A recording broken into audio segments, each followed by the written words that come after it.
शेख, बख्तावर शेख, अपराध की दुनिया का बेताज बादशाह। यूँ समझो माँ की पीठ से ही हत्यारा पैदा हुआ। पहला मर्डर अपने बाप का, पिंटू के घातक हमले के बावजूद भी मौत को हरा दिया। शेख, बख्तावर शेख। नागपुर का शेर है पिंजा। तेरी माँ गई थी जंगल में कि जंगल से शेर आया था साले।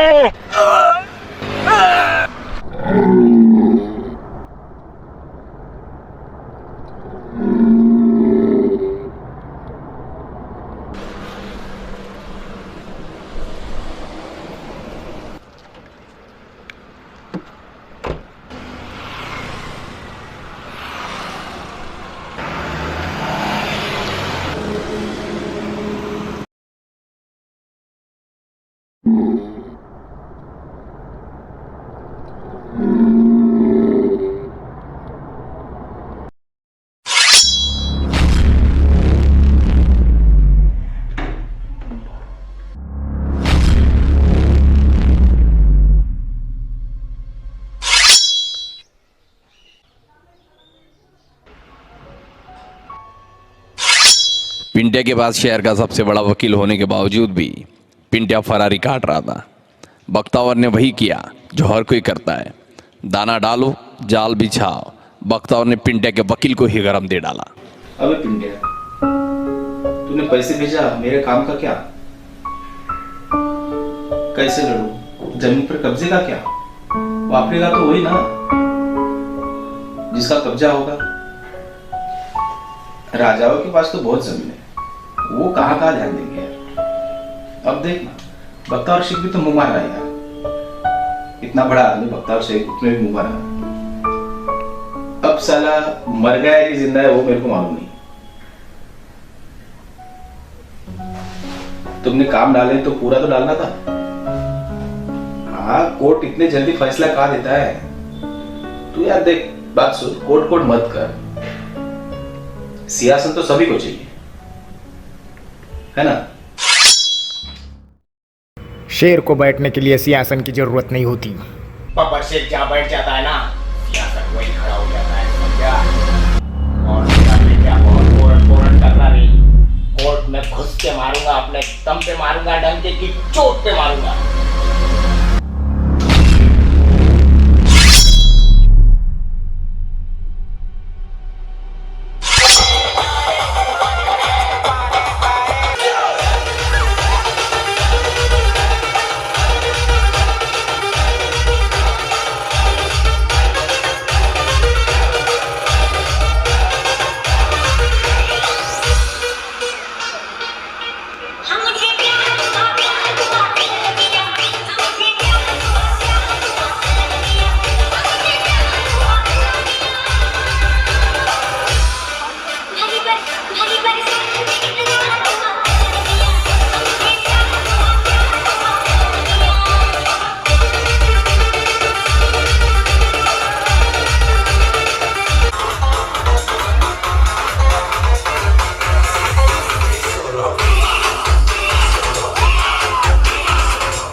बापा के महोत्सव के बाद पिंट्या ने अपनी गिरफ्तारी दे दी और इधर बख्तावर ने कोर्ट में घुसने की तैयारी कर ली।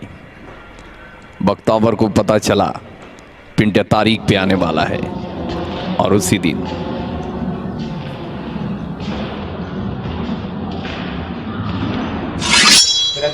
तू क्या कर रहा है? तू निकल यहाँ। तेरे को भांडे प्लाट संभालना है तो संभल तक नहीं है यार। तू, तेरी उम्र नहीं है, मेरी जिंदगी गुजर चुकी है इस फील्ड में। मैं अब मेरे को नहीं जीना है। तू निकल।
भाईजान, मैं बीवी बच्चों वाला आदमी हूँ भाईजान, मुझे छोड़ दो। नौकरी का सवाल है भाईजान, मेरी ड्यूटी है भाईजान, मुझे छोड़ दो भाईजान।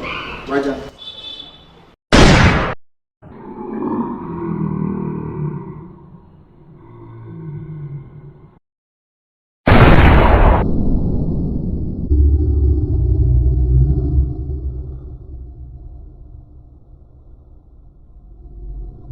नहीं नहीं, तेरे को नहीं मारने का है। तू तो कोर्ट के बाहर निकालेंगे रे मेरे को। और ताजबाग वाले उर्स के दिन जब चादर बैठेगी ना, तब मैं अपनी गिरफ्तारी दूंगा। ठीक है, चल निकल निकल निकल, मेरे को कोर्ट के बाहर निकाल।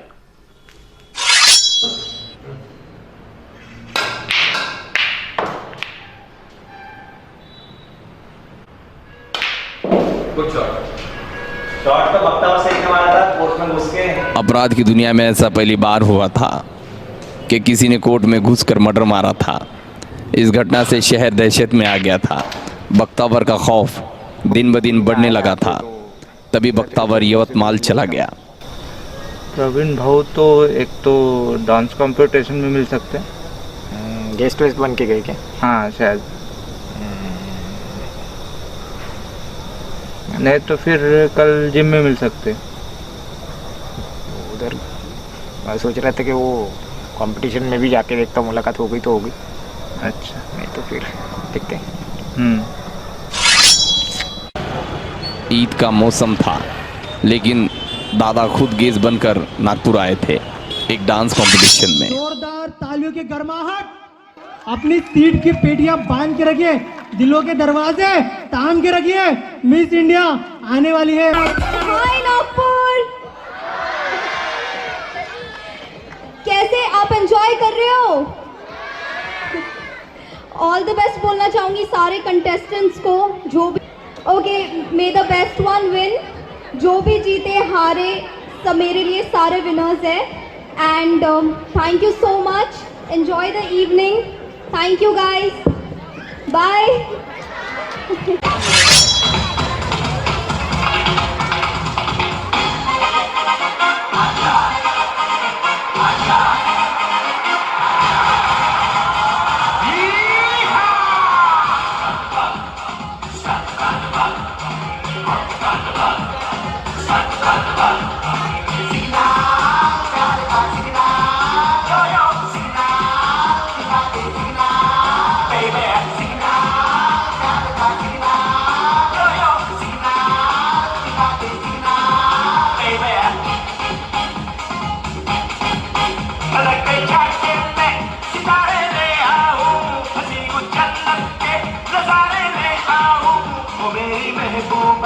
अगर तू हाँ कह दे, अरे जंप लिए, जंप लिए, जंप जंप जंप लिए, जंप लिए, जंप लिए, jump jump jump jump jump jump jump jump. सीना प्यार का सीना, यो यो सीना, सीना पे सीना, तेरे सीना, सीना पे सीना, तेरे जंप जंप जंप जंप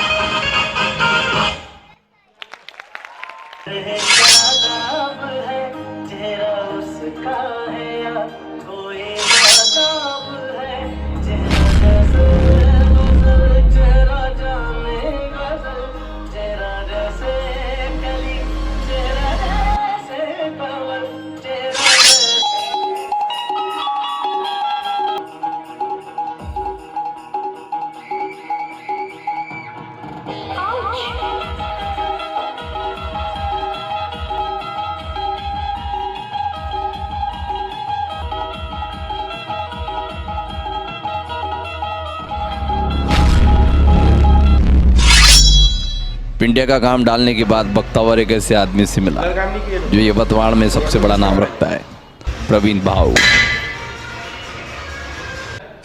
पूरा नागपुर चल रहा था, इधर उधर दंगे हो रहे थे। जब तक जमा नहीं होते ना तब तक रहो इधर ही। पूरे यवतमाल में प्रवीण ड्यूटी का हाथ नहीं पकड़ता। हाँ, इधर ही तो आए ले यार। ठीक है, जमा तो होना है आज ना कल।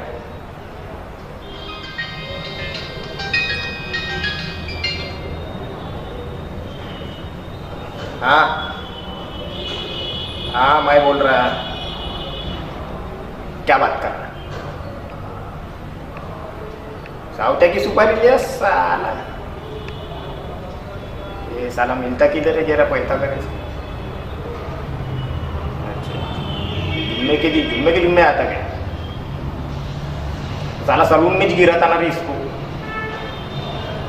नहीं अभी नागपुर निकलते हैं और ये जुम्मे के दिन काम करते उसका। अरे साउथ है मेरा आदमी है। बोल रहा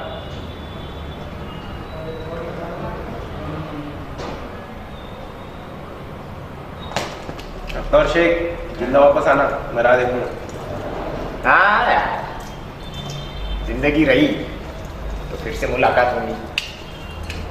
फिलहाल तो चलते हैं।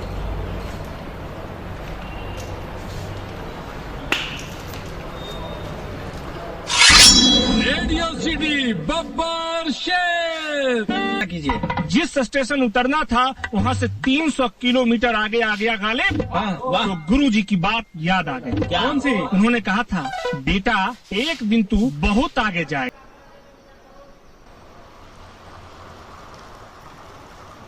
बख्तावर बाला को गिराने के लिए सलून में जा ही रहा था, लेकिन उससे पहले ही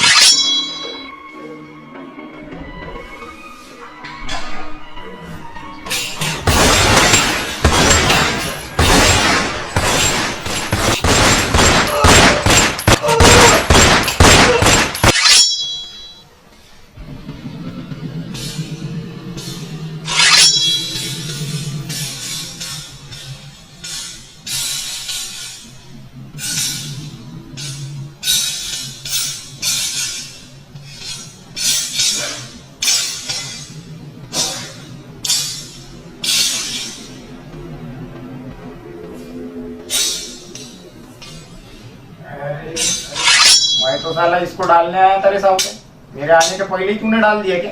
अरे भाईजान मेरी सुपारी लेंगे तो मैं क्या छोड़ूंगा क्या? चकिया डाल दिया साले।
शहर में ऐसा कोई नहीं था जो बख्तावर के सामने भी खड़ा हो सके। उसने एक फैसला किया, उसने अपने आप को सरेंडर करने का।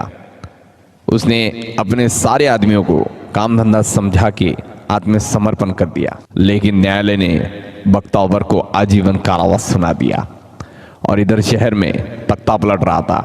बख्तावर के कुछ साथी बख्तावर के खिलाफ साजिश रच रहे थे। तभी एक ऐसी घटना घटी कि बख्तावर के खास अज्जू का काम तमाम हो गया और जिसने अज्जू का काम तमाम किया वह नगर सेवक बनकर पश्चिम नागपुर में राज करने लगा। ये खबर सुनकर बख्तावर बौखला गया।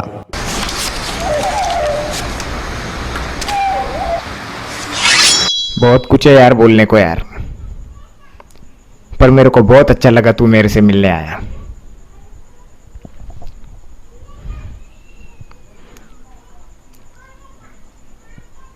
कितना भी पैसा लगे, कितना भी, बाहर निकाल मेरे को यहां से। जरूरी नहीं है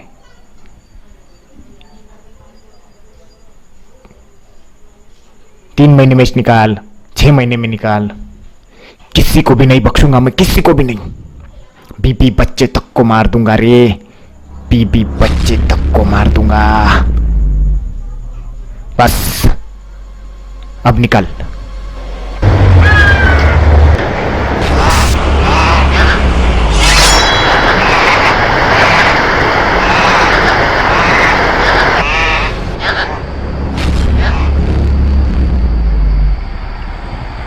सुशा भाई बख्तावर का खास आदमी। पहली मुलाकात में इसने एक ऐसा गेम किया कि जेल से फरार होना तो बख्तावर के लिए आम बात हो गई।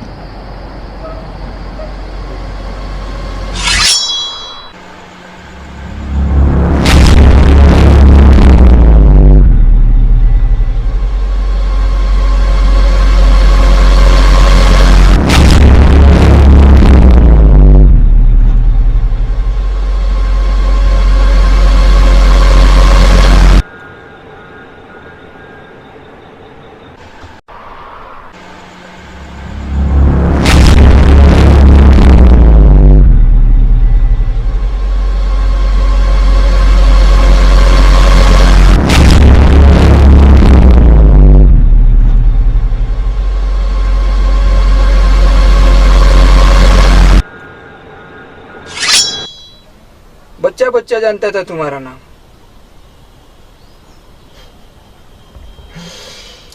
हाँ ये बात तो सही है, बच्चा बच्चा जानता था नाम, चाहे तो मैं कुछ भी कर सकता था, मैं भी उनके जैसा बन सकता था, बड़ा बड़ा काम।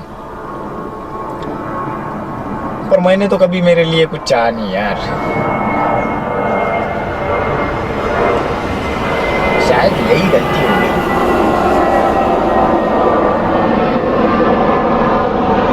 अब गलती तो हुई है, पर अब सवाल ये नहीं है कि हुआ क्या है, अब सवाल ये है कि माँ की आकर बख्तावर को करना क्या है।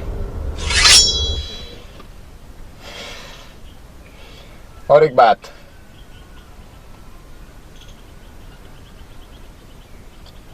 मेरे साथियों के बारे में कुछ जानता है? हाँ, जो बिके वो जिंदा है। हाँ, जो बिके वो जिंदा हो गए और जो नहीं बिके उनके फोटो पे हार चढ़ गया होगा, लेकिन किसी को भी नहीं छोड़ूंगा रे। यूं समझ के मैं जेल से इसीलिए भागा हूं,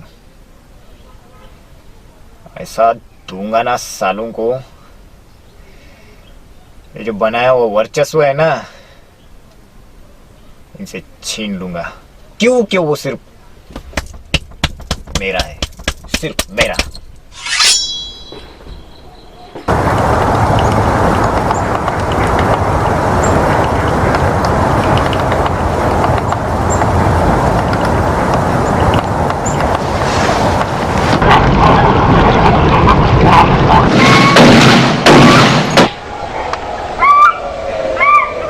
बाहर निकलते ही बख्तावर शुरू हो गया, एक एक करके सारे छोटे मोटे गद्दारों को डालना शुरू कर दिया। उसने अपने अंदर के शैतान को बाहर निकाला। उसके अंदर का दरिंदा जाग गया। यहाँ तक उसने अपने बीवी बच्चों को तक नहीं छोड़ा। एक दिन रात में घर में घुसकर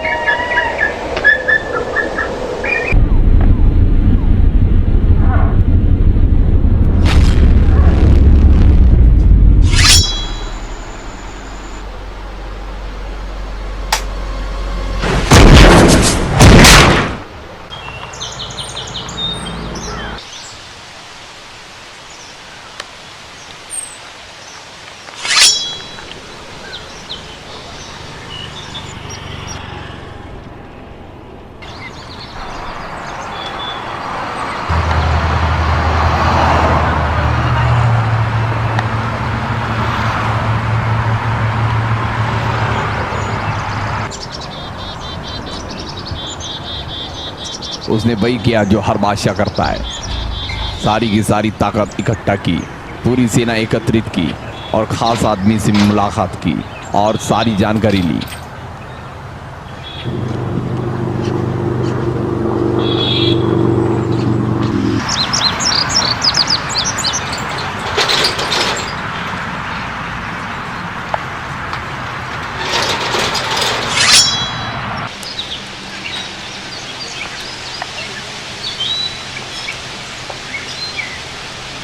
आप कैसे? अकेला हूँ और नाराज हूँ अपने आप से यार। मैं अपने वफादारों के लिए कुछ भी नहीं कर सकता। ऐसा नहीं है भाई, ऐसा नहीं है। सच्चाई ये नहीं है कि हम कुछ नहीं करते। हमने ही आंखों में साफ पाल के रखे। अपने लोग गद्दार निकले, हम क्या? साला जीत तो भरोसा किया, वही अगर पीठ पे वार करे, हम क्या? कोई कुछ नहीं कर सकता। सारे सबके सब गद्दार नहीं। तू क्यों? कैसे हुआ? सब दारू पीने बैठे।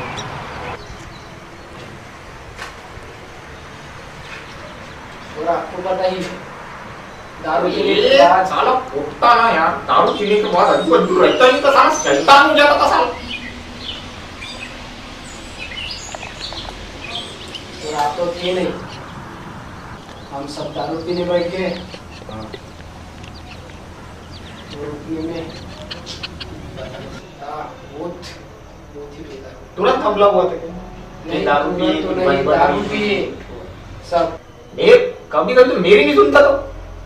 और आपने वो घोषित भी किया था ना इलेक्शन के लिए।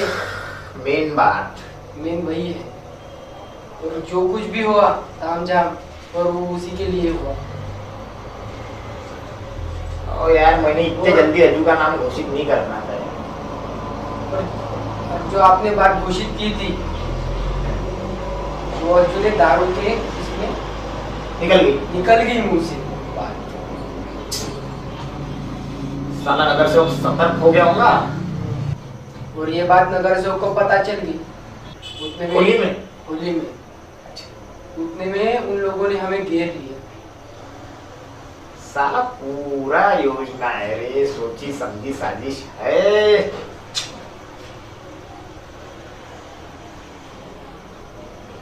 रूम में घेर लिया सब लोगों ने। एक घाव मेरे को मारा और मैं बेहोश हो गया। पहले गांव में बेहोश हो गए। थोड़ी जान थी बाकी, लेकिन अज्जू भाई को 4 लोगों ने मारना चालू किया। और उनकी चीखने की आवाज, मुझे तो ऐसा खून खोल रहा था। लेकिन मैं अफसोस है कि मैं अज्जू भाई को बचा नहीं पाया। अब तू वहां गिरा पड़ा होगा गाँव खा के, तू उठता तो तेरा भी काम हो गया। मेरा भी गेम बजा रहे थे। नगर सेवक को पता चल गया था कि आप अंदर में हो, आपको मौका लग गया, आप तो छूटेंगे। उसको लगा साले को मैं हमेशा जेल में सड़ूंगा, वो मौका के चक्कर में मैं हमेशा जेल में सड़ूंगा। लेकिन उसको पता नहीं है तो बहुत लाइटली लिया है अपने को। वही बात है, गद्दारी की सजा सिर्फ मौत है, बस। सबके सब साले अपने ही आदमी थे और अपने ही पीठ में छुरा घोप दिया उन लोगों ने। पूरे गद्दार निकले, पूरे गद्दार। और मैंने मेरे परिवार को भी मार डाला। कल रात को घर में घुसकर उड़ा दिया। वो कौन है साले माँ के जने?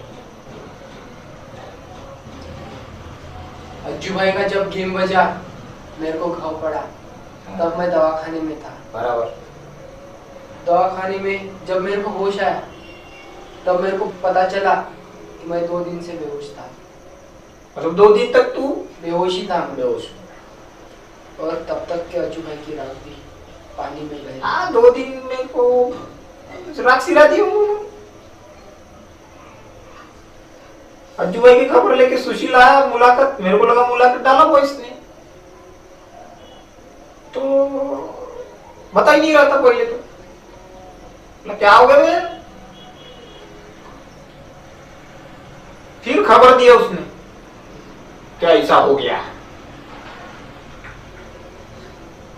कसम से बता रहा ना, जब वो खबर सुना अज्जू भाई की, ऐसा लगा साला एक बाजू कट गया है यार। भाई उन लोगों ने मुझे खरीदने की भी कोशिश की लेकिन मैं नहीं बिका।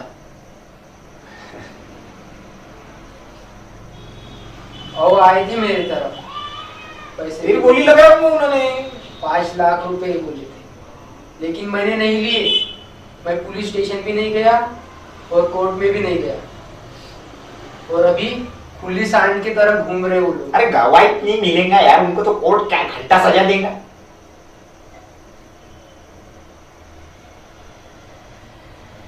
कोर्ट को चाहिए गवाह।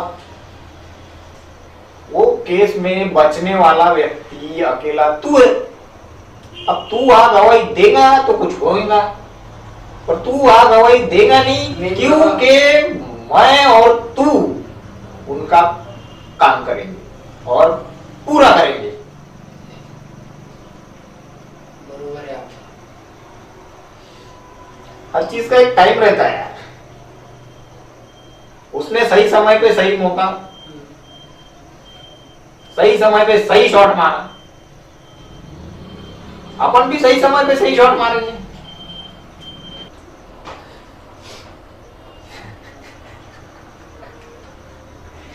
अच्छा है, नगर सेवक ने जो खेल रचा अच्छा है। पूरी सोची समझी साजिश। साला मेरे पास काम करता था और मेरे जिस थाली में खाया ना उसने नगर सेवक ने, उसी थाली में छीन लिया। उसको क्या लग रहा आज उसका बड़ा बड़ा बिल्डिंग है, बड़ी बड़ी फौज है। अबे मैं तो इतना आदमी हूँ कि मैंने अपने बीवी बच्चों को नहीं छोड़ा, उसको क्या छोड़ूंगा साले। सारे ने अपन ने बनाई हुई, आपने बिटाई हुई वो बस्ती भी उजाड़ डाला। वो गरीबों को रास्ते पे ला लिया उसने। यार वो अज्जू भाई की बहन पागल जैसी दिखी यार, घूमती हुई यार। हाँ पागल ही हो गई अज्जू के मुंह। उसको बहुत बड़ा सदमा गिरा, लेकिन क्या करते भाई। नहीं कोई नहीं रहेगा, क्योंकि गद्दारी की सजा मौत ही है, सिर्फ मौत है बस। तभी खबर आई कि मजनू भाई दरगाह आया है। वो मजनू का काम डालने निकले। बड़ी सहमतें उठाई गम आशिकी के पीछे, बड़ी सहमतें उठाई गम आशिकी के पीछे, बड़ी सहमतें उठाई गम आशिकी के पीछे। तो तेरी जुल्फ क्यों पड़ी है, तेरी जुल्फ क्यों पड़ी है, अरे मेरी जिंदगी के पीछे। ये सिला मिला है मुझको,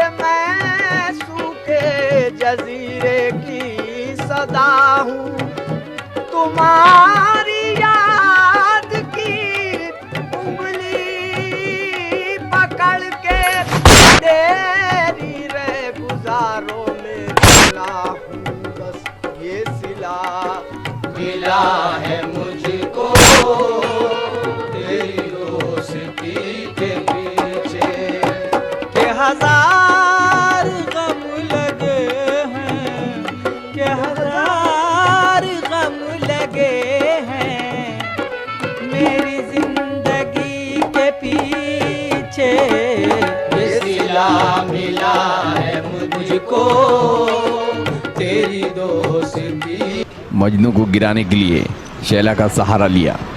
काम होने के बाद वो पैसे का पैकेट लेके निकल गया। ऐसा नहीं कि पुलिस कुछ नहीं कर रही थी, पर पुलिस की भी कुछ सीमाएं हैं। बड़े मुश्किल से पुलिस सुशा तक पहुंच गई।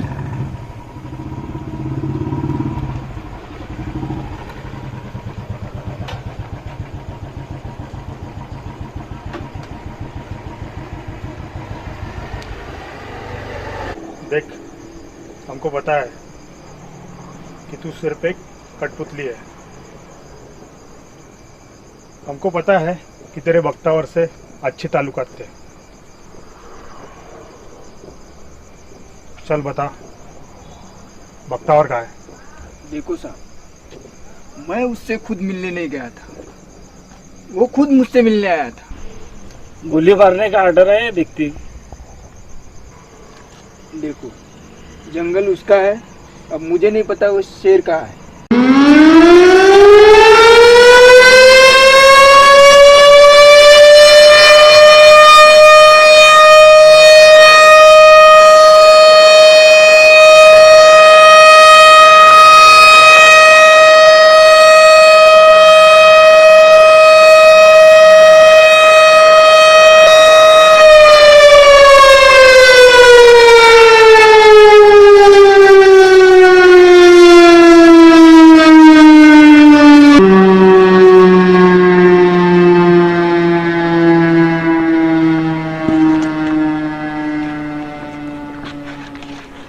मैं सिर्फ इसलिए आया यहाँ पे कि तेरे साथ एक्चुअल क्या हुआ था, क्या हुआ था इसके साथ? वो क्या हो गया भाई, तो बस्ती उठी थी अपनी, हाँ। तब इसको मारने के लिए भी लोग आए थे। हाँ। तो इसको मारने के लिए आए लोग, तो ये घर में छुप गया। बराबर। जैसे वो छुप गया तो उनको क्या लगा, ये तो बाहर निकलेगा नहीं, तो इसको मारे कैसे, तो इसका घर ही जला डाला। ऐसा हुआ है ना, घर जला डाला, साथ साला ये भी कुछ जल गया होगा। हाँ।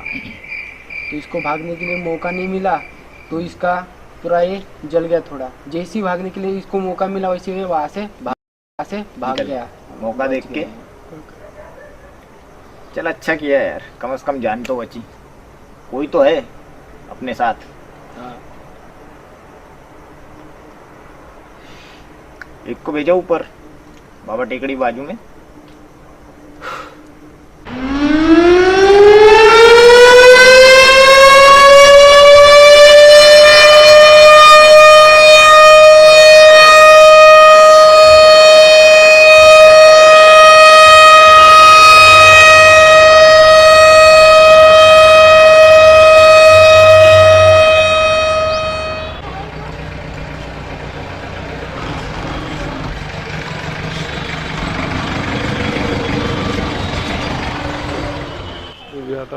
मजदू भाई को गिराने के बाद बख्तावर सलीम के पीछे पड़ा। सलीम लंगड़ा, अज्जू मर्डर केस का दूसरा आरोपी।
सरकारला विवश केला तरी त्याबद्दल विचारच नाही तर ठाम निर्णय घेत आहे.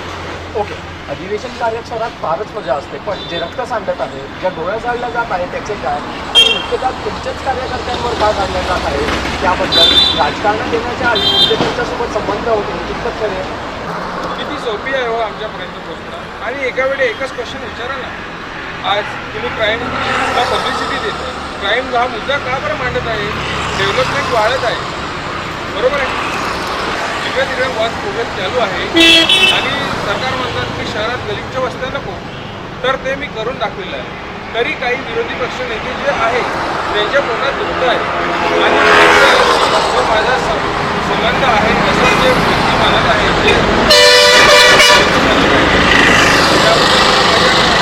खूप वाईट वाटतं.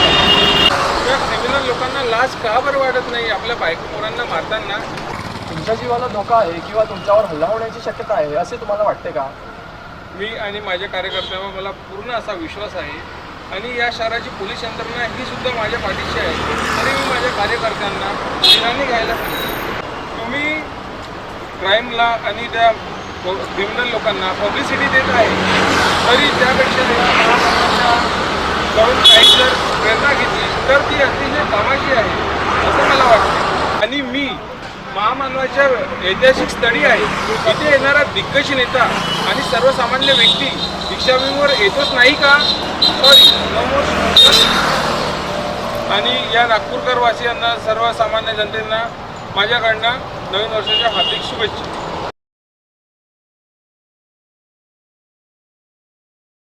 तर हे होते वार्ड क्रमांक 75चे नगरसेवक माननीय विनोदजी ठाकरे, माजी महापौर आणि शहर अध्यक्ष. यांच्यामध्ये परिस्थिती लवकरच सुधारेल, पण प्रत्येक गोष्टीला वेळ लागतो. मी कॅमेरामॅन विकास मूलसोबत पराग पडोळे, नागपूर.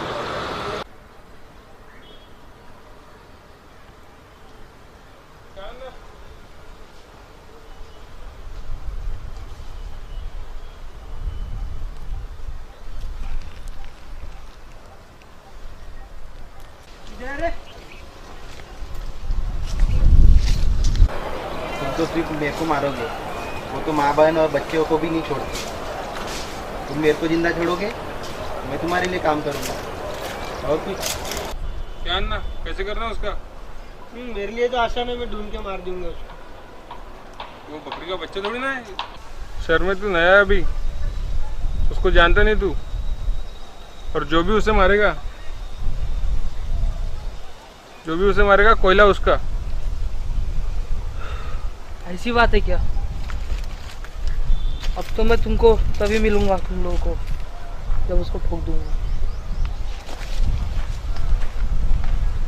ये तो बहुत नौसिखिया दिख रहा है, बहुत गर्म मिजाज का है.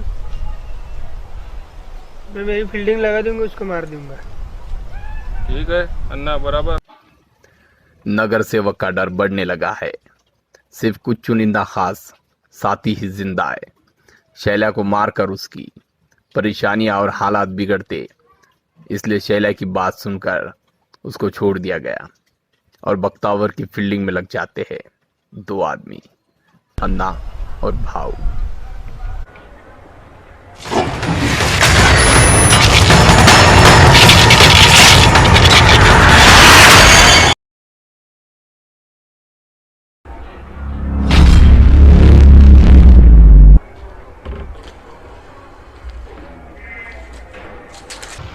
या हाल तो उनका भी छोड़ दो, उन्होंने तो पुलिस वालों की तरफ तो अलग ही जंग छेड़ दी है. उन्होंने अपने शर्ट पे ऐसा अपनी जो शर्ट पहनते ना कुर्ता, उस पर ऐसा लिखा कि मैं पुलिस वालों से नहीं डरता, मैं बलात्कारी इंसान नहीं हूँ, ऐसा वगैरह. उन्होंने तो अलग ही. और साइकिल पे बैठते अपना झंडा लगाते और चलती होते यहाँ से वहाँ, पूरा एरिया घूमते अपनी वोट करती.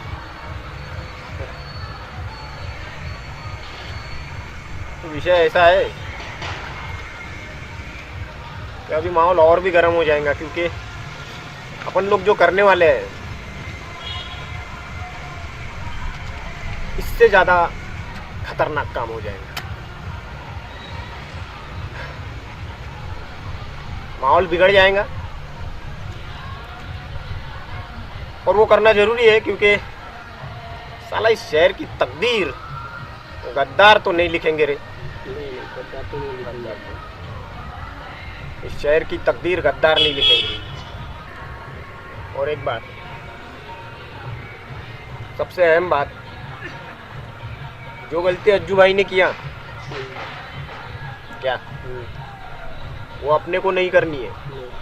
अज्जू भाई अकेला गया, अपने को माँ की 2-4 को लेके जाने का, समझ रहे? 2-4 को तो लेके ही जाएंगे अपन अभी। अगर गलती से अपने गाड़ी पे हमला हुआ, कोई अकेला रहा, गाड़ी का जो चोक है, चोक नहीं है वो, चोक खींचने के 10 सेकंड बाद बुम, समझ रहे? बॉम्ब है उसमें। हाँ, वो अपना है सोल्यूशन।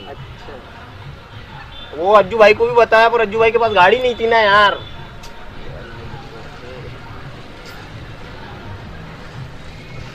अपन तो अकेले नहीं जाएंगे भाई, 3-4 को तो लेके जाएंगे साथ में। तो भाई रे अपना 3-4 को तो लेके ही जाना है अपने को। और साला मैं बोल नहीं पाया रज्जू भाई को यार कि वो मेरे को कितना प्यारा था। अब मौका मिला है जिंदगी में तो तुमको बोल रहा हूं, तुम जो कर रहे हैं, बाकी पता नहीं, पर मेरे लिए, मेरे जिंदगी में बहुत मायने रखता है।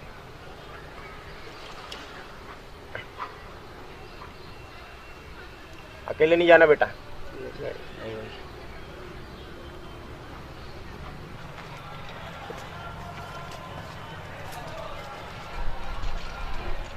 अरे भाईजान, अरे साला उधर से बहुत फोना फानी आ रही, वो कोयले के लिए शाम को बोला है उधर न कर।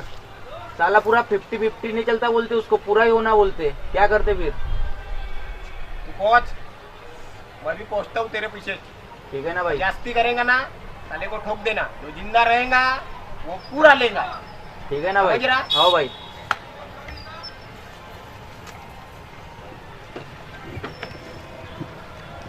और इधर बख्तावर अपने साथियों को कुछ समझाने आता है। बख्तावर के लिए हर दिन एक आखिरी दिन होता है। वो अपने नंबरकारी के कार में रखे टाइम बॉम्ब के बारे में समझाता है।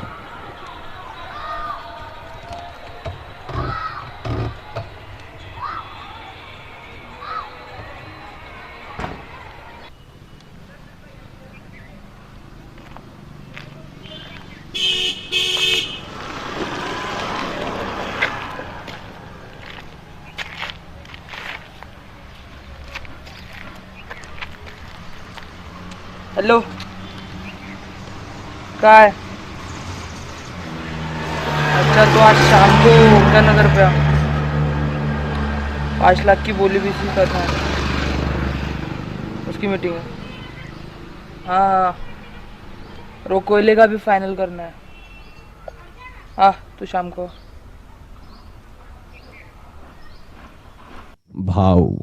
भाव जो नगर सेवक उसे अपनी आंख मानता है।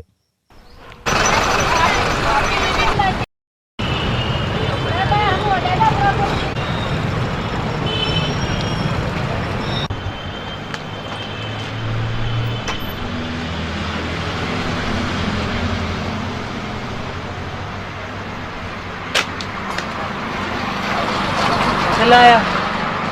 वो छोड़, काम की बात कर। और अकेली रहने की बात आई, नाम डंका है, डंके की चोट पे काम करते हैं अपन।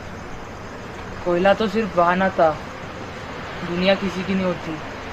बिक जा, नहीं तो मर जाएगा। दिखते तो नहीं अपन। बता, बख्तार का है? बख्तार होना तेरे को? पीछे देख।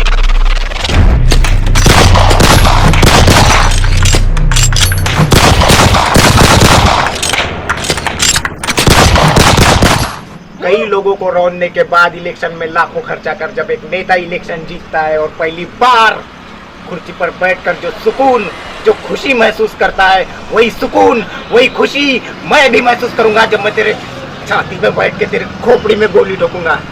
अबे नजर मिला, तेरे सामने बख्तावर शेख खड़ा है, जो इस शहर में सिर्फ और सिर्फ खौफ के नाम से जाना जाता है।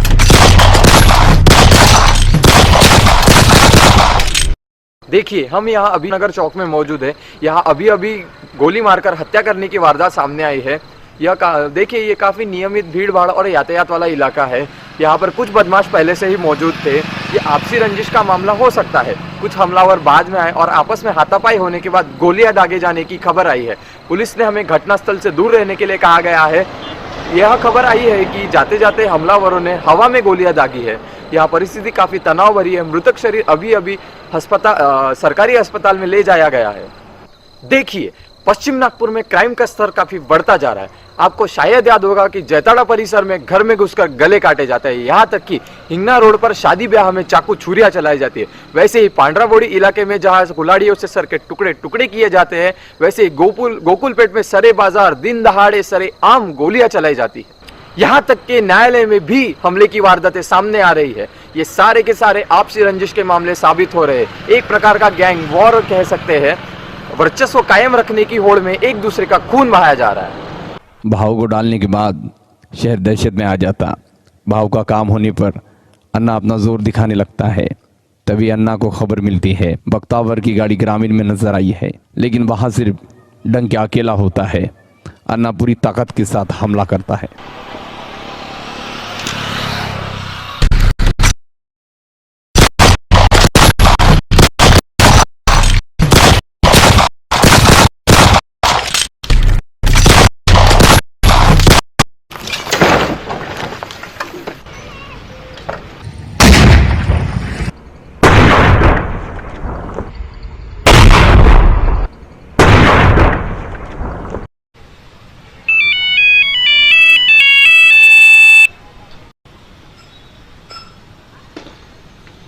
हेलो, कौन बात कर रहा है?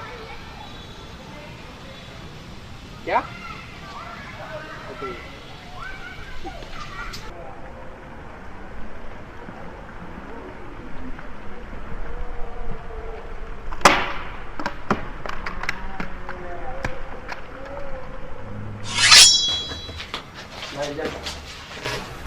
शहीद हो गया।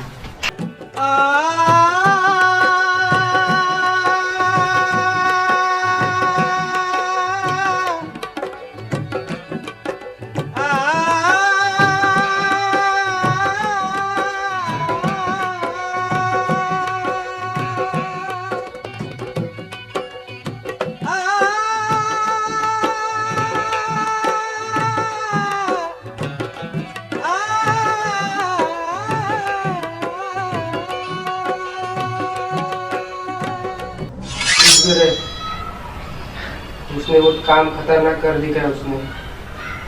ऐसा क्या हो गया? क्या हो गया? हो गया वो अन्ना के आग में आए थे और उसके पीछे लगे थे। उसने वो तुमने बताया वो ट्रिक से टिकट दबा दिया और बॉम्ब स्फोट हो गया वहाँ पे भाईजान। और डंके ने डंके की चोट पे काम किया, साथ में 4 लोग को लेके गए। जिंदगी भर डंके की चोट पे काम किया, मरा तो साला डंके की चोट पे 4-5 को लेके गया। डंकिया सलाम है भाई। साला जिंदगी में बहुत लाशें उठाए रे, पर जिन लोगों की लाशें उठाने की इच्छा है साला वहां नहीं जा सकता। क्या करें भाईजान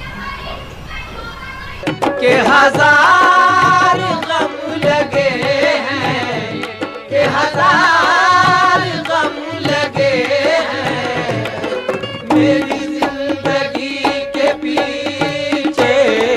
ये सिला मिला है मुझको तेरी दोस्ती।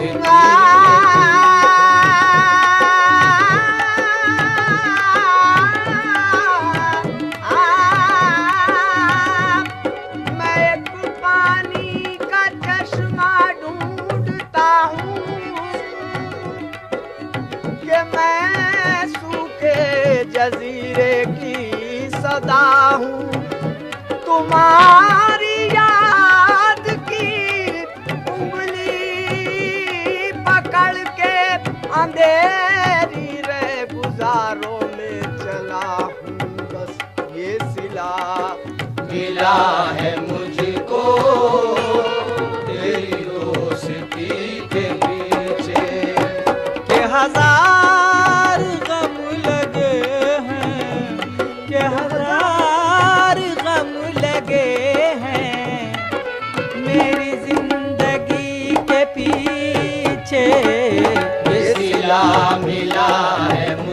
मुझको तेरी दोस्ती के पीछे।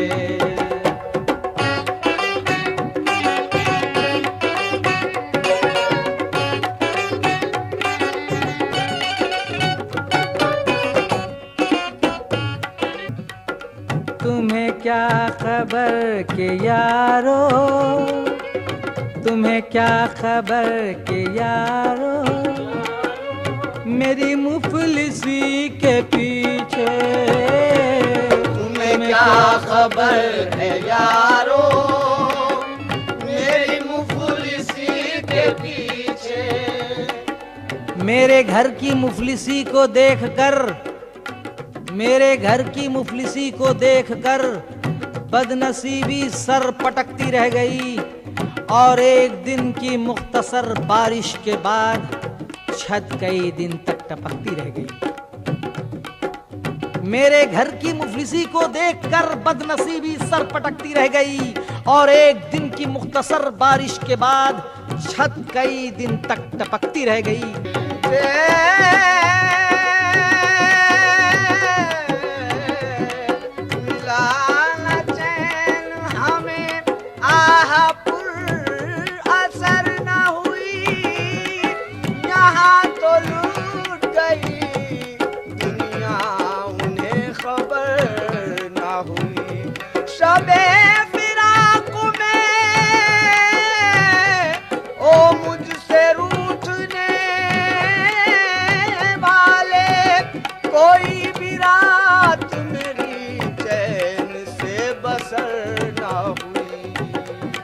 दिलेज़ार कौन है तेरा,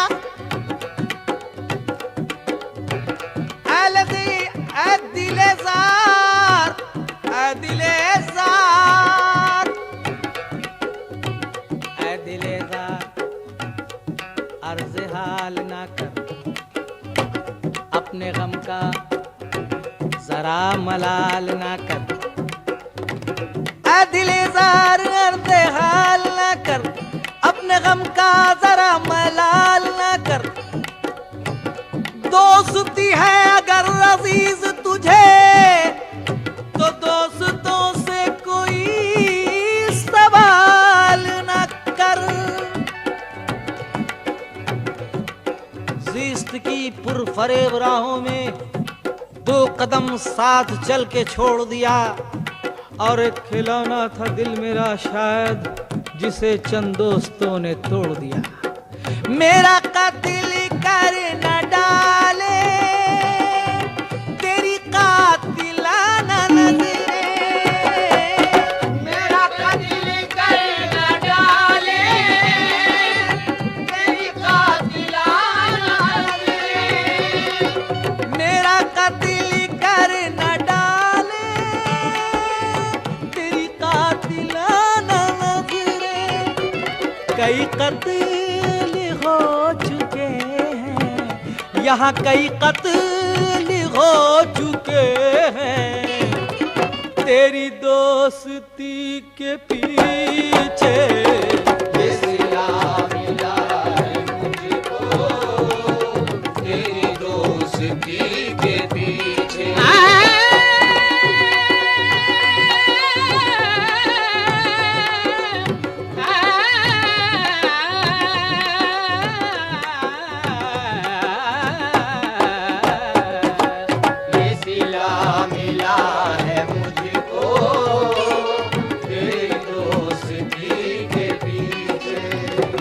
के हजार गम लगे हैं, के हजार गम लगे हैं मेरी जिंदगी के पीछे। ये सिला मिला है मुझको तेरी दोस्ती के पीछे।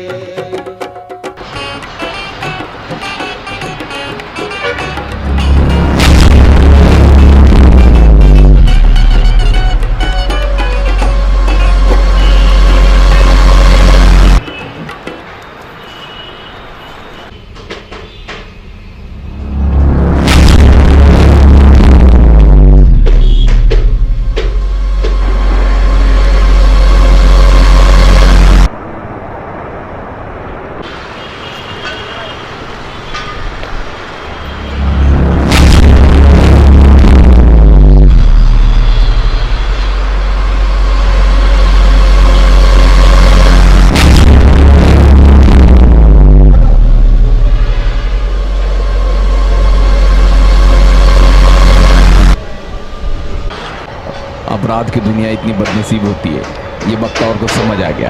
इतनी लाशें उठाने के बावजूद भी वो डंकिया की मैयत में भी नहीं जा सकते। सारे अपराधी मातम को दूर से ही देखते हैं। जो शख्स उनके लिए अपनी जान गंवा बैठा,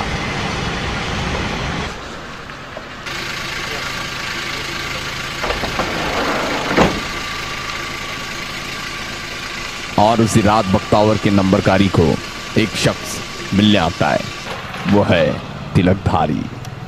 ये ले और बख्तावर को दे देना। तुम्हारी तारीफ? वो छोड़, उसको बोल मैं इंतज़ार कर रहा हूँ। जब वो ये देखेगा तो समझ जाएगा कि किसको और कहाँ पे मिलना है करके। उसको मदद की गरज है, इसलिए वो आएगा मिलने। तुम बख्तावर की मदद क्यों करना चाहते हो? वैसे तो एक ज़माना था जब उसने मेरी मदद की थी। आज मैं जिंदा हूँ, इसलिए मैं आज उसकी मदद करूँगा। समझे?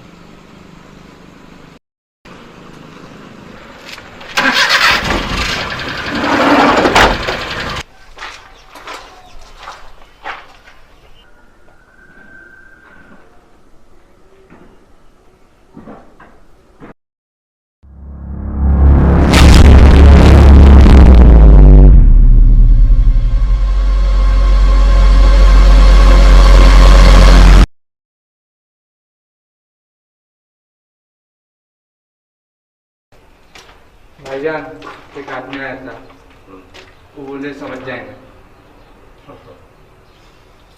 तिलकधारी रात का परिंदा रात में ही आया होगा। हाँ।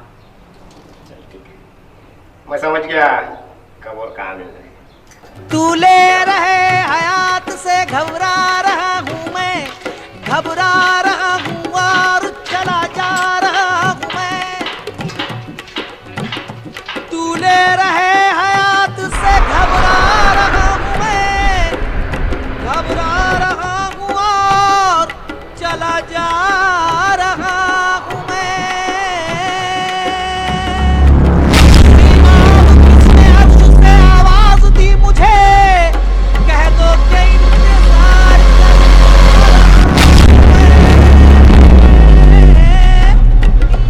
कह दो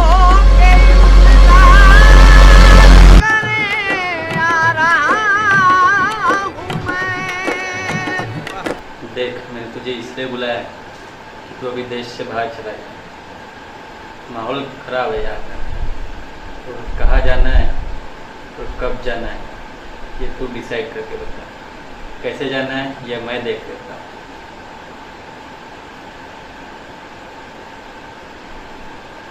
तू एक काम कर, तू यार पाकिस्तान का बंदोबस्त कर। ठीक है, वो भी हो जाएगा। बस बता दे कब जाना है तुझे।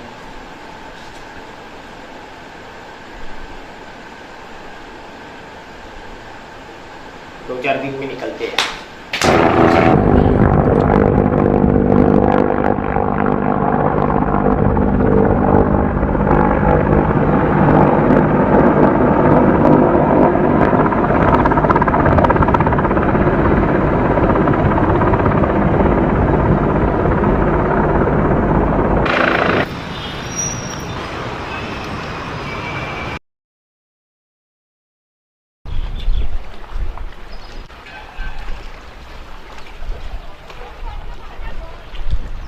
अगर साहब ऐसे हो, आप तो शहर के अध्यक्ष हो, अभी तक तो हो यार, आगे नहीं बढ़ा सकता। ठाकरे साहब कुछ समझ में आ रहा है? कुछ बोल रहा हूँ, कुछ आ रहा है समझ में? अध्यक्ष होने के आते हमें ऊपर में जवाब भी देने पड़ते, और वो वाले जवाब को हमको फेस करना पड़ता है, वो तुमको नहीं करना पड़ता। कुछ समझे हो? अगर तुम कमजोर हो तो कुर्सी खाली कर दो।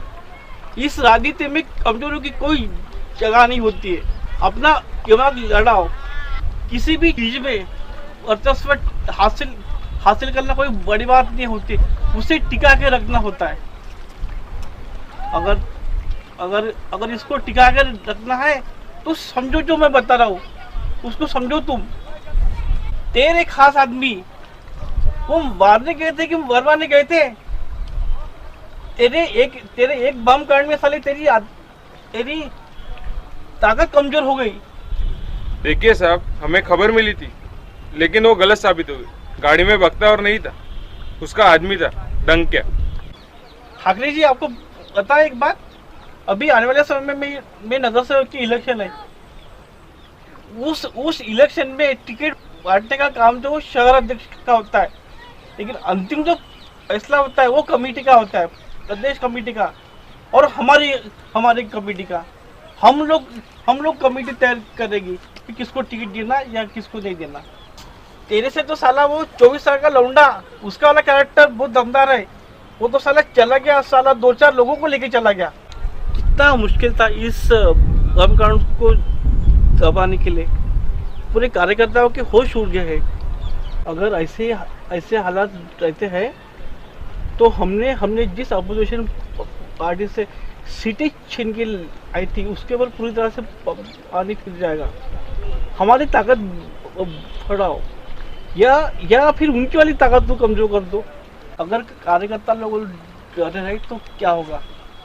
हम लोग कार्यकर्ता के बदौलत चुनाव जीतते हैं, हम काम करवा लेते हैं और इलेक्शन जीत जाते हैं। अगर कार्यकर्ता अगर कमजोर होते हैं तो कैसा होगा। ताकत बढ़ाओ, अपनी ताकत बढ़ाओ, क्योंकि तुम और मैं कुर्सी पे बैठ के कार्यकर्ताओं से काम करवाने वाले लोग हैं। और कार्यकर्ता अगर डरे है तो कैसा होगा। हम कार्यकर्ता के से ही इलेक्शन जीतते हैं और कार्यकर्ता ही अगर हार गए तो हम इलेक्शन में जीत नहीं पाएंगे। अगर कमेटी तुम्हारे खिलाफ जाती है तो गलती से भी बंडखोरी करने की कोशिश मत करना, अपक्ष खड़े रहने की कोशिश मत करना। समझो ठाकरे जी। मेरे पास एक योजना है। मैं शहर अध्यक्ष होने के नाते कहीं से भी किसी भी जगह से खड़ा रह सकता हूँ।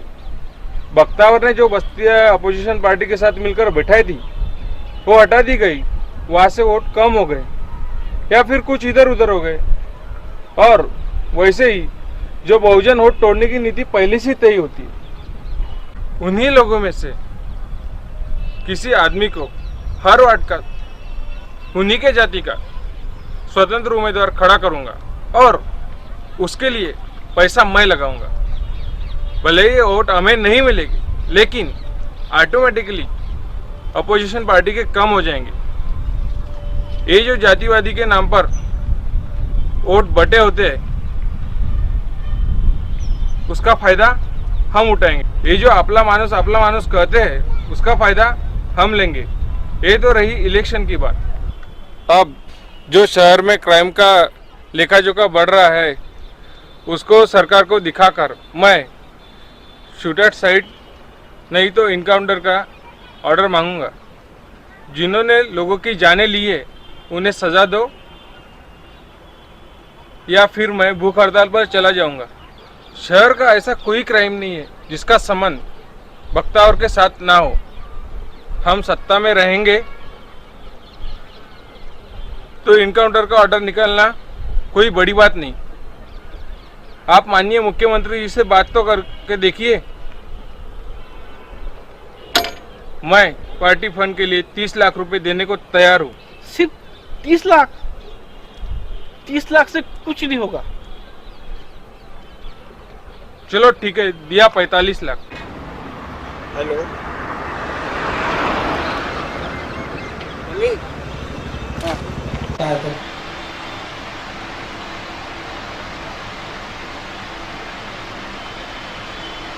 नाही सध्या नाही, नंतर टाकतो. 50 से तो पहले करूँ ये. अबे 45 लाख दिया तो क्या उपकार किया क्या? पता है कि आप चुन के आए, आपको चुन के हमने लाया है, आपके खुद के बदौलत आप नहीं आए। 5 साल में आपने कितना गोल किया हमें पता नहीं है। क्राइम से परेशान है, क्राइम से परेशान है, आप भी तो उसी में से एक है। अरे कमिश्नर फोन लो, नहीं वक्त तो काय करायचं ते. आप जा सकते हैं, मेरे पास टाइम कम है. अपना नेक्स्ट मीटिंग का क्या प्रोग्राम है? इतने आरोपों के बावजूद भी आप चुन के आ गए, इस पे आपका क्या कहना है? मेरे पास पहली बात तो टाइम कम है, मैं पार्टी और समुदाय की वजह से चुन के आया। थैंक यू, इसके आगे मैं कुछ नहीं बोलूँ।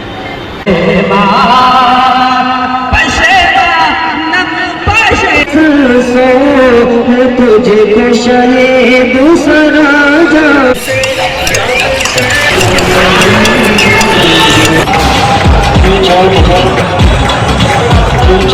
पूरी मार्केट में आके नगर सेवक अकेला घूम रहा है, यही सही मौका है, ठोक देना उसको।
मध्ये 6 हत्या झालेल्या आहेत.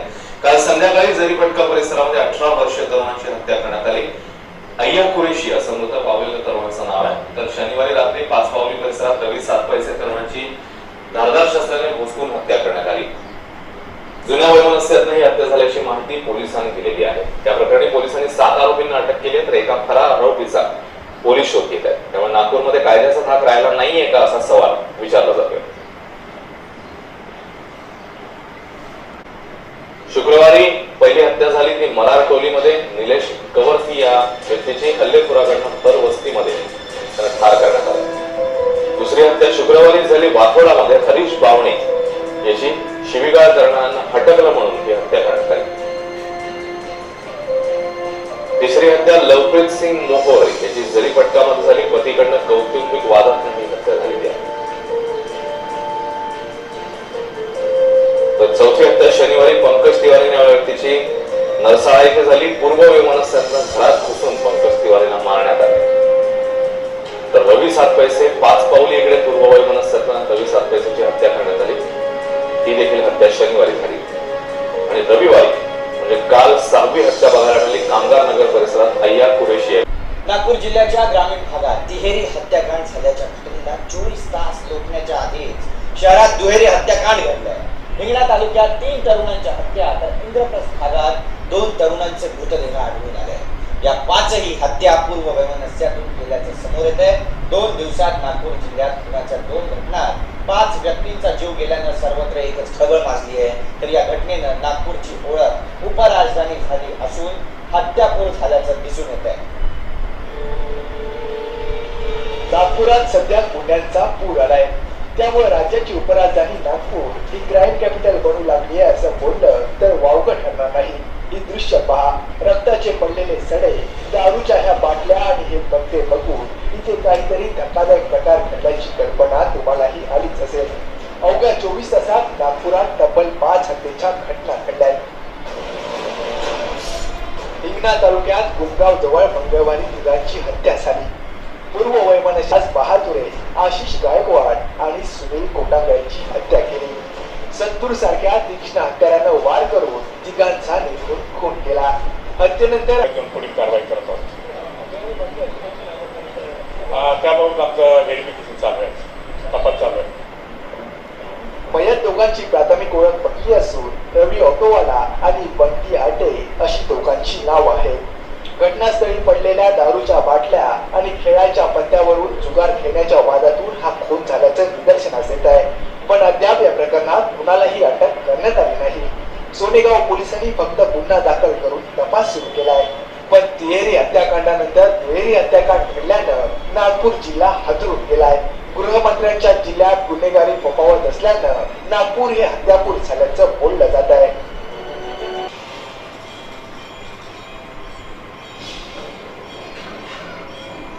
ह्या दृश्यांना पहा.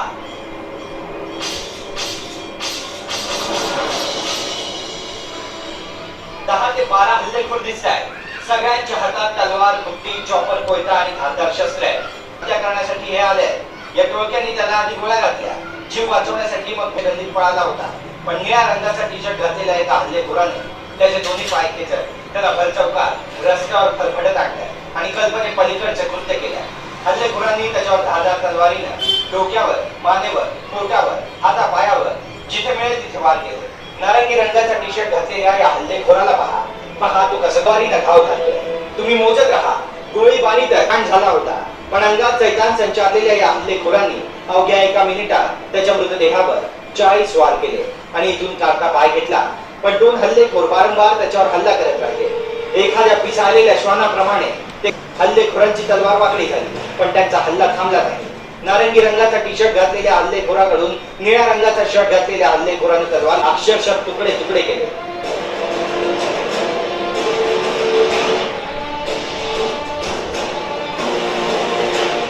असं वाटलं की तो आता थांबला, पण पुन्हा परत आला आणि राक्षसाप्रमाणे तो पडला होता. आजूबाजूने गाड्यांची ये जा सुरू होती. पण हल्लेखोरांना न कुणाची भीती होती, न कायद्याचा धाक होता.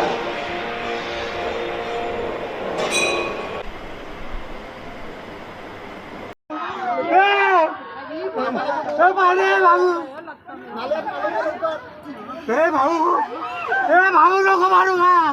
भाऊ तुम देखो मत जी. भाऊ मुंडा पाडे रे.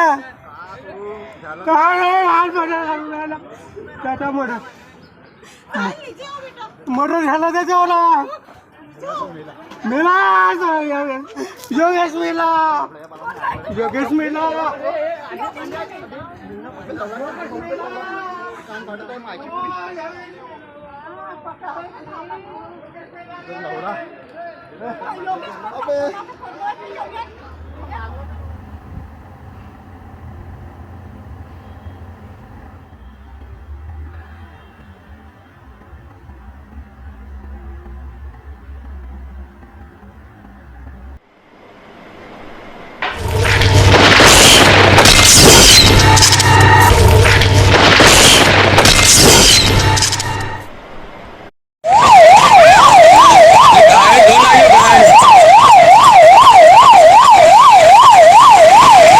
शुक्रवार के दिन में ही नगर सेवक को दिल का दौरा पड़ने के बाद शनिवार, रविवार और आज सोमवार 4 दिन हो चुके हैं। प्राप्त जानकारी के अनुसार वेंटिलेटर का भी सहारा लिया जा चुका है, फिर भी मतलब परिस्थिति काफ़ी तनाव भरी महसूस की जा रही है। हालांकि किसी भी बाहरी व्यक्ति को अंदर जाने की परमिशन नहीं दी जा रही है, फिर भी आगे की जानकारी मिलने तक आप हमारे साथ बने रहिए। मैं संवाददाता पराग पटोले, कैमरामैन विकास मूल के साथ।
देख बख्तर, मैं तेरे साथ पहले भी था, अभी भी हूँ और बाद में भी रहूँगा।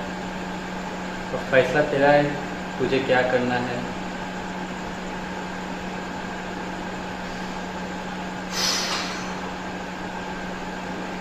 ठीक है,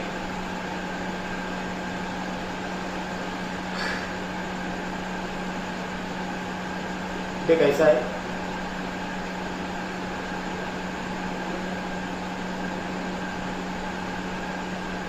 काफी मुश्किल है फैसले करना। मुझे लगता है कि अब मेरी जिंदगी में मकसद जो था, जिस काम के लिए मैं बाहर आया था, अब जब वो नहीं रहा तो ये दर बदर की जो ठोकरें खाते हुए फिरना, ये बख्तावर नहीं है। कभी कभी ऐसा लगता है कि अपने आप को गोली मार दूं, कभी कभी ऐसा लगता है कि अपने आप को सरेंडर कर दूं, कभी कभी यकीन नहीं आता कि वो माँ का जना नगर सेवक नहीं रहा, जिसको मारने के लिए मैं निकला बाहर, अब जब वही नहीं रहा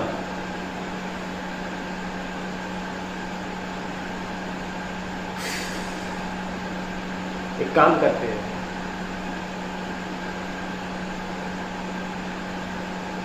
कल 26 जनवरी है। हाँ, ताज वाले बाबा का जन्मदिन है। बराबर। चादर को हाथ लगाते हैं, माथा टेकते और निकल पड़ते हैं सरेंडर करने। मैं जानता हूँ कि पुलिस वाले मेरा सरेंडर कबूल नहीं करेंगे, मेरे को देखते ही गोली मार देंगे। चलेगा, आज की रात आखिरी रात चलेगा।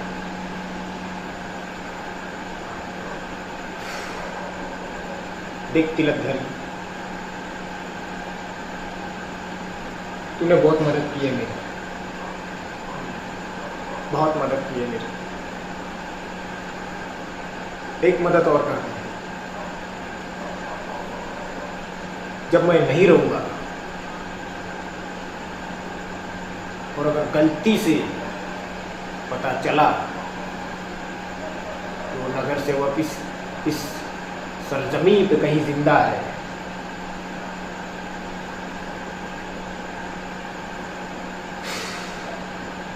तो उसे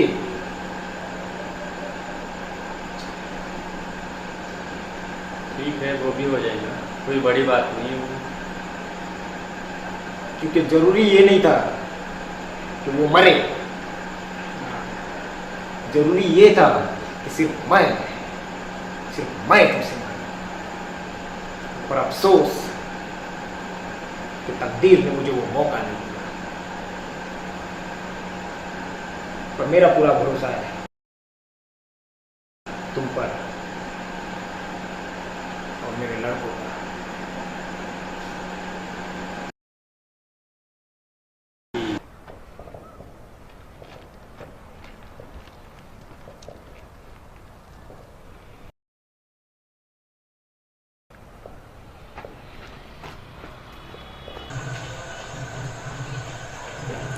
छोटिया, अज्जू का छोटा भाई।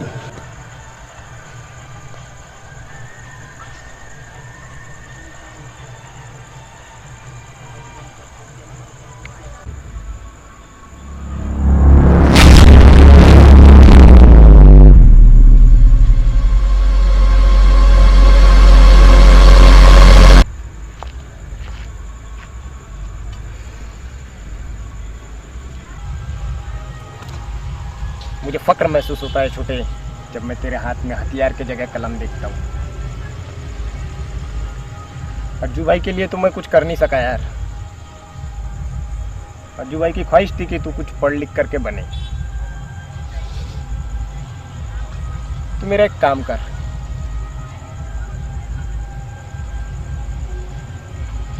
तू पुलिस वालों को फोन करके बता कि बख्तावर शेख नदी के घाट पे मिलेगा।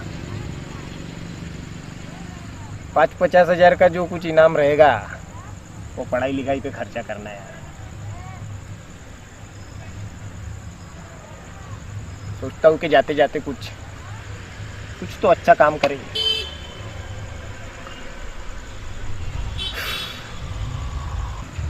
नहीं भाईजान, ये मैं कैसे कर सकता हूँ?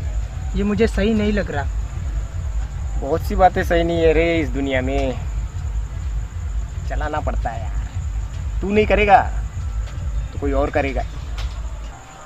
देख छोटे, तू पुलिस वालों को फोन करेगा और उनको बताएगा कि बख्तावर शेख नदी वाले घाट पे मिलेगा, ठीक है?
बख्तावर को मालूम होने के बावजूद भी पुलिस को खबर भिजवाकर दूसरे दिन अपनी मौत का इंतजार करता रहता है।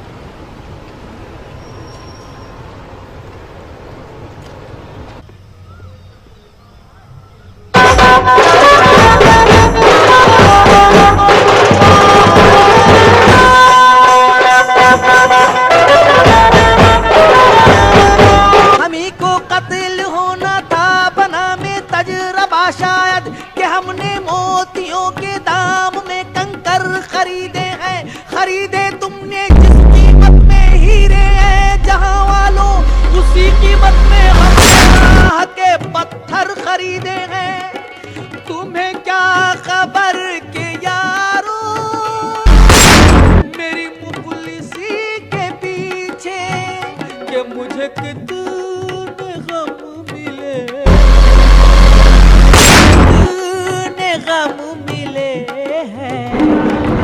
गमे जिंदगी के पीछे ये सिला मिला है मुझको तेरी दोस्ती।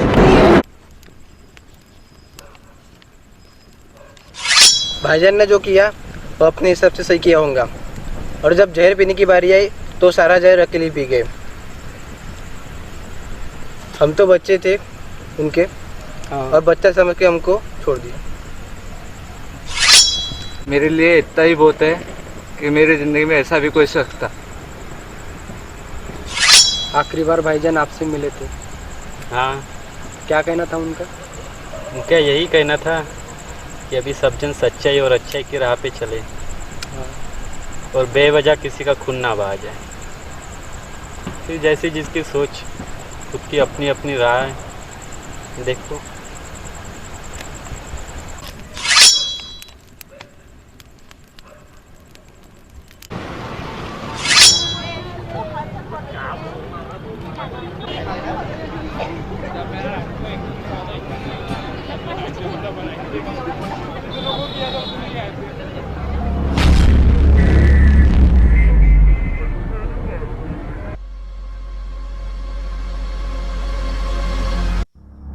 एक साल बाद तिलकधारी ऐसे कुछ बातों का पता चला कि वो अपहरण करने के लिए मजबूर हो गया।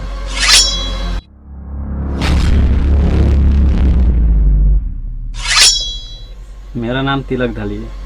मैं इस नागपुर शहर का हूँ नहीं, और मुझे तुमसे कुछ स्पेशल बात करनी है। और डरा है हमने इसलिए तुम्हें कि जब तक डर अंदर नहीं जाएगा सच्चाई बाहर नहीं आएंगे। और हमने तुझे ही नहीं, तेरे पूरे फैमिली को उठाया। बात करना चाहती है? देख।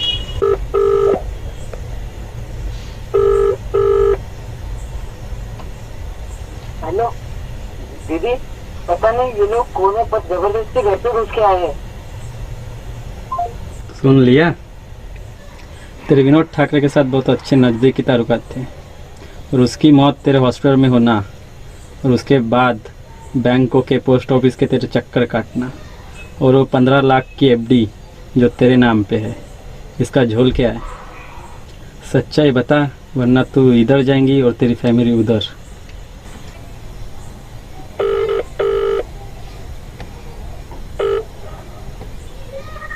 हेलो हेलो, सुनाई दे रहा क्या?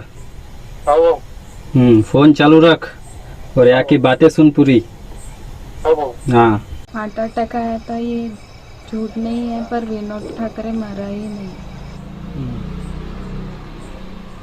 साला मरा। सुनाई दे रहा क्या बे? वो दिमाग काम नहीं कर रहा। साला अंधेरे में तीर चला और सही निशाने पे लग गया।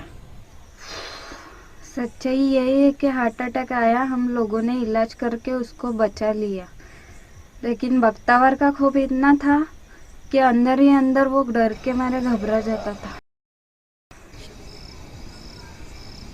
एक बार उसको फोन आया, वो फोन बख्तावर का। इलेक्शन की जीत ने ताकत बढ़ाने के बावजूद भी वो बख्तावर और उसके साथियों के सामने आने से भी डरता था। हमने मौके का फ़ायदा लिया, मेडिकल से एक लाश खरीदी, उस लाश को 1 हफ्ते तक वेंटिलेटर पर रखा। उस दिनों में उसने अपना सब कुछ बेच दिया। मैंने 7 दिनों में उसकी सारी प्रॉपर्टी और धंधे बेच दिए और पैसा दीव दमन के एक बैंक में ट्रांसफ़र कर दिए। उस वक्त स्वाइन फ्लू का खौफ था। 8वें दिन अंतिम संस्कार करवा दिया। स्वाइन फ्लू हो सकता है, इस खबर से खास बॉडी के पास कोई आया नहीं। हमें पूरा सक्सेस मिला। महाराष्ट्र बैंक में एक फिक्स डिपॉजिट थी, वो 15 लाख की थी, लेकिन उसके लिए 1 साल वक्त था। उसने नॉमिनी मेरे नाम कर डाली। सिर्फ पत्र व्यवहार से ही बातें हो पाती थी। उसके लिए फ़ोन और मैसेज भी हानिकारक था। पोस्ट और बैंक और मेरा पैसों से यूँ खेलना तुमको शक के दायरे में ले आया। हाँ मैं बैंक के लेटर के लिए पोस्ट के चक्कर लगा रही थी, लेकिन वो तुम्हारे पास थे। यही सच्चाई है।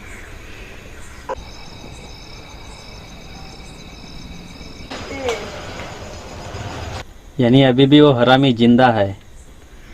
हाँ, कहाँ पे है वो अब हरामी? गोवा में। कहाँ? गोवा में। गोवा? वाह, चलो गोवा।